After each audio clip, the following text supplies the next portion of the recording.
조금 부드럽게 시작하면 좋을 것 같은데, 베드로와 사도들이 29절 말씀에 사람보다 하나님께 순종하는 것이 마땅하다, 이 말은 순종하는 자에게는 다시 한번 재확인하는 그런 의미가 되겠지만, 불순종하는 자들에게는 굉장히 거친 표현인 거죠. 사람에게 순종하는 것이 하나님께 순종하는 것보다 더 나은 거냐? 왜 눈에 보이는 그런 사람들한테 이렇게 이리저리 휘말리느냐? 이렇게 표현하면 보통 종교 지도자들이 생각하기에 우리가 사람들한테 쩔쩔매는 거 아니냐? 이렇게 해서 기분 나쁠 수 있는 그런 표현인데도 사실 그 말이 맞는 거거든. 하나님께 순종하는 것이, 사람보다 하나님께 순종하는 것이 마땅하다라고 하는 것이 마땅한데, 그걸 기분 좋을 때 들을 때는 좋지만 기분 나쁠 때 들을 때는 한없이 나빠질 수 있는 그런 말이거든. 참 말 좀 조심하면은 그렇게 위험에 처하지 않을 것 같은데, 예수쟁이들은 일부러 말 세게 해가지고 어려움을 자처한다라고 하는 비난을 듣기 딱 좋은 그런 말이거든요. 그렇다면 대제사장이 이렇게 반문할 수 있죠. 언제 우리가 하나님께 불순종했느냐? 언제 우리가 사람에게 순종하더냐? 이렇게 따지고 들면 또 말이 꼬이게 되고 불편하게 되고 한 발자국도 앞으로 나가지 못하게 돼서 힘든 상황이 될 텐데, 이 말을 합니다. 그리고 나서 오늘 너희가 나무에 달아 죽인 예수를 우리 조상의 하나님이 살리셨다, 복음을 곧바로 말하고 있는 것이죠.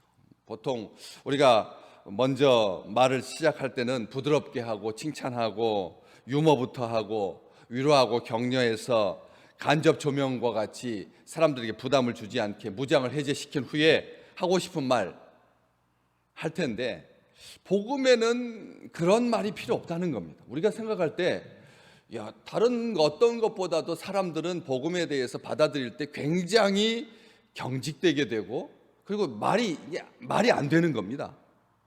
이 세상의 말하고 복음은 이게 차원이 달라서, 복음은 사실 말하면 이게 이해와 상식의 범위를 넘어서는 거거든요. 말이 안 되는 그런 것이 복음인데, 그 복음을 아주 단도직입적으로 단호하게 거칠게 그리고 거침없이 분명하게 말하고 있습니다. 애매하지도 아니하고 딱 아무것도 아닌 것처럼 부적절한 거라고 말하지 아니하고, 적절치 않았다라고 말하지 아니하고, 안타깝다라고 말하지 아니하고, 왜 그랬느냐라고 말하지 아니하고, 죄에 대해서 감추거나 물러서거나 타협하지 않는다는 거죠. 복음이 가장 큰 특징이 그겁니다. 죄에 대해서 분명하게 지적하고 넘어갑니다. 무조건 용서하지 않는다는 거예요. 우리가 자녀들을 사랑합니다. 그러나 그냥 매사에 옳다고 매사에 오냐오냐 하게 되면 그것은 자녀를 망치는 길이죠. 아프지만 분명하게 말해줘야 합니다. 죄는 양보하는 법이 없습니다. 죄하고 타협했다가는, 죄는 우리에게 한 번도 우호적이지 않았는데 왜 우리가 죄에 대해서 우호적이어야 합니까?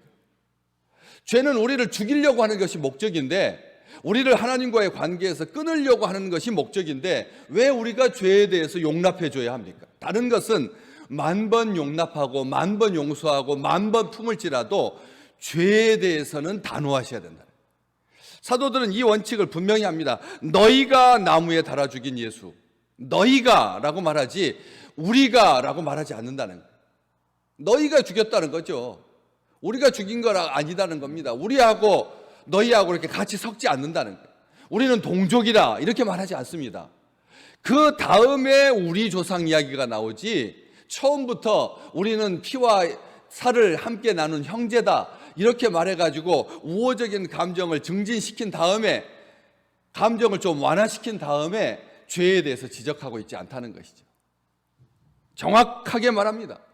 너희가 나무에 달아서 예수를 죽였다, 십자가에 못 박아 죽였다, 그렇게 말하고 있습니다. 왜? 십자가라고 하는 말 표현하지 않습니다. 나무라고 말합니다. 이 나무는 이스라엘 백성들에게 신명기 말씀을 떠오르게 하고 레위기 말씀을 떠오르게 하고 구약의 말씀을 떠오르게 하는 것이죠. 나무에 달린 자는 저주받은 자다. 딱 나무에 달렸다라고 하는 말을 딱 듣는 순간 이스라엘 백성들은 딱 한 가지만 생각합니다. 로마가 우리 민족을 저렇게 처절하게 사람을 죽이는데 사용하는 형틀이다, 이런 생각을 하지 않는다는 거예요. 아주 오래전부터 사람이 나무에 달리면 그 사람은 하나님과 관계없는 사람, 하나님께 저주받은 자, 요 한 가지밖에 없었습니다. 나무에 달렸다라고 하면 이것은 흉측한 거고, 나무에 달렸다라고 하는 것은 상종하지 못할 거고, 나무에 달렸다라고 하는 것은 이미 실패를 증명하는 거다, 이렇게 생각하고 있었기 때문에 나무에 달아 죽인 예수라고 하는 것은 너희가 정죄해서, 너희가 못 박아서 너희가 죽인 거다라고 하는 것을 말하고 있습니다. 빌라도의 손을 빌려서 이렇게 말하지 않고 아주 단도직입적으로 너희가 나무에 달아 죽였다, 이 한 가지를 말합니다. 그러면서 곧바로 우리 조상의 하나님이 살리셨다, 이게 복음인 거죠. 복음인 겁니다. 죄에 대해서 또 너무 길게 죄가 왜 그랬느냐 살펴보고 그래야지, 기소도 제대로 하지 아니하고 법 절차도 밟지 않으면서 이렇게 함부로 인명을 살상할 수가 있느냐, 이렇게 부수적인 설명으로 계속 나가지 아니하고 너희가 달아 죽인 이 예수를 우리 조상 하나님께서 살리셨다. 왜 하나님께서 살리셨다라고 하지 아니하고 우리 조상의 하나님이라고 할까요? 한번 두 가지가 똑같은 표현인데, 하나님께서 살리셨다라고 하는 말과 우리 조상의 하나님이 살리셨다라고 하는 말의 차이가 어떤 느낌이 드시는데요? 딱 벌써 나타나는 거죠. 그냥 하나님께서 살리셨다라고 하면 객관성을 의미하는 거죠. 자기하고 아무런 상관이 없는데 그냥 하나님께서 살려주셨다라고 하면, 여러분, 우리 주님은 하나님과 어떤 관계인데요? 아무런 관계가 없어요. 그냥 하나님께서 죽으라고 하셔서 그냥 죽은 거고, 살려서 살아나신 거고, 아무런 감정이 없다는 겁니다. 하나님께서 죽이기도 하고 살리시기도 하니까, 예수가 죽었다가 하나님께서 살리셨다, 그럼 무슨 은혜입니까? 그건 은혜가 될 수가 없는 겁니다. 그런데 우리 조상의 하나님께서 너희가 나무에 달아 죽인 예수를 살리셨다고 하면 그때부터는 어떻게 되나요? 관계성으로 들어가게 되는 거죠. 우리 하나님은 어떤 하나님이냐? 하나밖에 없는 아들을 다시 살리시는, 바로 우리하고 똑같이 감정과 의지와 정서가 있는, 우리를 사랑하시는, 우리를 기뻐하시는 그런 하나님이라는 거죠.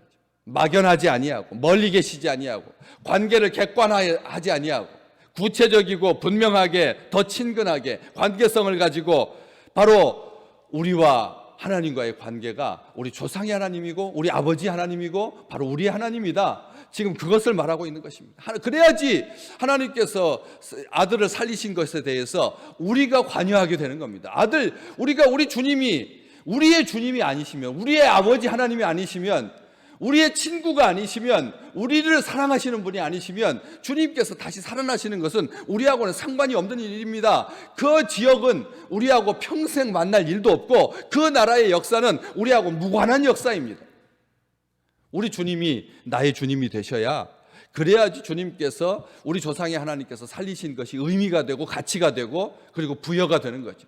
동기부여가 되는 것입니다. 그래서 이 하나님께서 아들을 살리셨는데, 우리 조상의 하나님이신데, 그냥 우리 조상의 하나님은 막연하게 멀리 떨어져 계신 하나님이 아니고 역사 속에만 잠자고 계시는 그런 하나님이 아니고, 지금 현재 사람을 살리시는 하나님이라는, 생명을 살리시고 생명을 아끼시고 생명을 존귀하게 여기시는 그런 선한 하나님이시다라고 하는 것을 선포하고 있는 것이죠. 우리 주님 하나님께서 아들을 다시 살리셨다. 죽음에, 썩음에, 부패에 버려두지 않으셨다. 죄와 사망의 권세에 그냥 속수무책이지 않으셨다.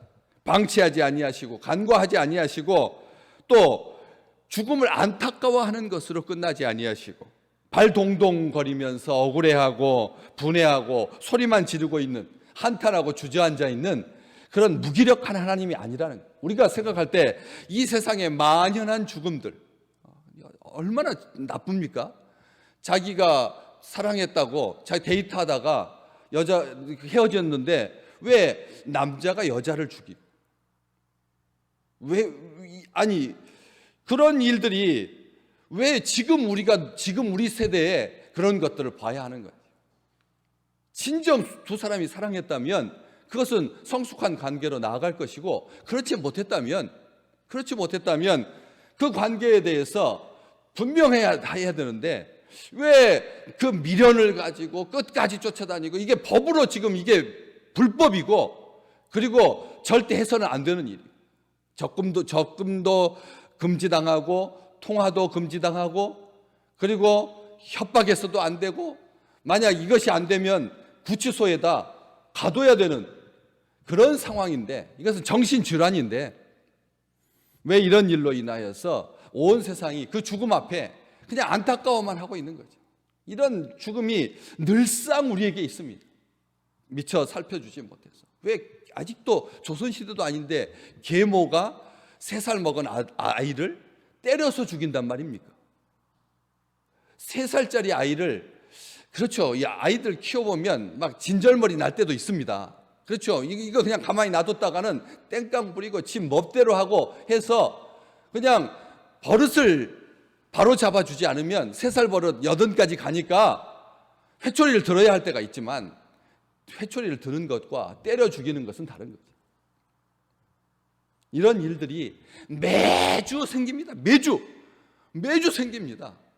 이게 그냥 묻혀서 갈 일이 아니다라고 하는 것이죠. 온통 죽음이 온 세상 어린이, 약자들, 힘도 없는 사람들, 자녀가 그 노쇠한 부모를 폭행하고, 그런 일이 아주 비일비재한 거죠.